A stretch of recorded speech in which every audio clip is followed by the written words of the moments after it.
Qatar ने एक समृद्ध और आधुनिक देश है, लेकिन कतर के पास हमेशा से इतनी अमीरी और शान और शौकत नहीं थी, जबकि इसकी गिनती दुनिया के सबसे गरीब देशों में की जाती थी। आखिर कैसे अमीर बना कतर? कतर एक गर्म और रेगिस्तानी देश है, जहां वनस्पति और पीने के पानी की कमी रहती है। कतर की राजधानी दोहा है, जिसे वर्तमान समय में खाड़ी देशों में बेहद समृद्ध और अमीर देश माना जाता है। लेकिन कतर के हालात हमेशा से ऐसे नहीं थे, क्योंकि कुछ साल पहले इस देश में रेत के टीले, धूल भरी टूटी फूटी सड़कें, छोटे घर और गरीबी का सामना कर रहे लोग दिखाई देते थे। लेकिन कहते हैं ना कि देने वाला जब देता है तो छप्पर फाड़ कर देता है। कतर के साथ भी कुछ ऐसा ही हुआ था, जहां प्राकृतिक गैस और तेल भंडार खोजा गया था। दरअसल साल 1916 में कतर और ब्रिटिश शासकों के बीच एक एग्रीमेंट साइन हुआ था, जिसके तहत ब्रिटिश सेना ने कतर में 25 साल तक अपनी कॉलोनी बनाने का फैसला किया था और इसके बदले में कतर को जमीन और आसमानी हमलों से सुरक्षा देने का वादा किया गया था।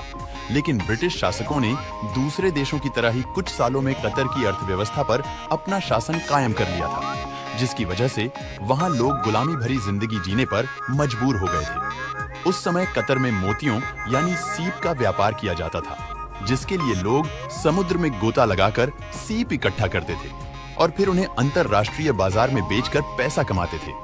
लेकिन 1950 के दशक में कतर की किस्मत अचानक से चमक उठी, जब यहाँ की धरती पर तेल और प्राकृतिक गैस के भंडार की खोज की गई थी। इस खोज का फायदा कतर के आम नागरिक से ज्यादा ब्रिटिश सेना और देश के तत्कालीन शासक शेख अब्दुल्ला बिन जसीम अल थानी को मिला था, जिन्होंने प्राकृतिक तेल और गैस को बेचकर खूब पैसा कमाया था। ब्रिटिश शासकों की गुलामी से आजाद करवाने के लिए बड़े पैमाने पर विरोध प्रदर्शन शुरू हुआ, जिसकी वजह से आखिरकार साल 1971 में कतर को ब्रिटेन की गुलामी से आजादी मिल गई और यहीं से कतर की समृद्धि की असल शुरुआत हुई थी। इसके बाद कतर में मछली, सीप और कच्चे तेल के व्यापार में तेजी आ गई थी, जिससे आम लोगों को फायदा मिलने लगा था। इससे पहले कतर में प्राकृतिक गैस का भंडार खोजा गया था, लेकिन 1970 के दशक में गैस का यूज ना के बराबर किया जाता था, जबकि कतर उन देशों से काफी ज्यादा दूर था जहां गैस का इस्तेमाल फ्यूल के रूप में किया जाता था।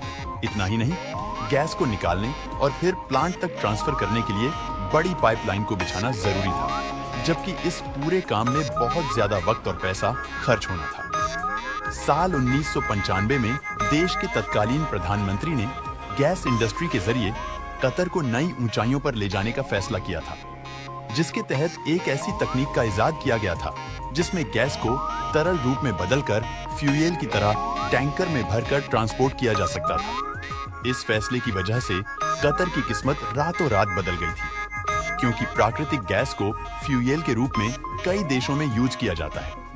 इस तरह कतर कुछ ही सालों में नेचुरल गैस एक्सपोर्ट करने के मामले में दुनिया का सबसे बड़ा देश बन गया, जिसकी वजह से देश में $1 बिलियन की कमाई हो रही थी। कतर के पास मौजूदा समय में बहुत सारा प्राकृतिक गैस भंडार है, जो कई सालों तक खत्म नहीं होगा। इसके साथ ही कतर ने अपनी इनकम को सिर्फ प्राकृतिक गैस तक ही सीमित नहीं किया है, बल्कि इस देश में प्रवासियों को आकर्षित करने के लिए लग्जरी स्टेडियम से लेकर बहुमंजिला इमारतें जैसे स्थल बनाए गए हैं। लेकिन अगर भविष्य में कतर के पास प्राकृतिक गैस का भंडार खत्म हो भी जाता है, तो वो प्रवासियों के जरिए अच्छी खासी कमाई कर सकता है। इसके साथ ही कतर में मूंग और मछली पकड़ने का व्यापार भी बहुत बड़े स्तर पर आगे बढ़ रहा है। हालांकि ये बात अलग है कि समुद्री सीप का व्यापार दूसरे देशों में भी बढ़ गया है। इसकी वजह से अब कतर एकमात्र ऐसा देश नहीं है जो मोतियों का व्यापार करता है। कतर का कुल क्षेत्रफल 11,582 वर्ग किलोमीटर है, जिसकी आबादी 30 लाख के आसपास है। इस देश में हर तीसरा आदमी करोड़पति है, जिसकी सालाना इनकम भारतीय रुपयों में 95 लाख के आसपास होती है। इस हिसाब से देखा जाए तो कतर में अमेरिका, दुबई और सऊदी अरब के मुकाबले सबसे ज्यादा अमीर लोग रहते हैं। इस देश के लोगों का लाइफस्टाइल भी दूसरे देशों के मुकाबले काफी महंगा है, जो लग्जरी ब्रांड का यूज करते हैं और महंगी कार और अच्छे घरों में रहते हैं। कतर के लोगों को ये लाइफस्टाइल देने में यहाँ की सरकार का अहम रोल है।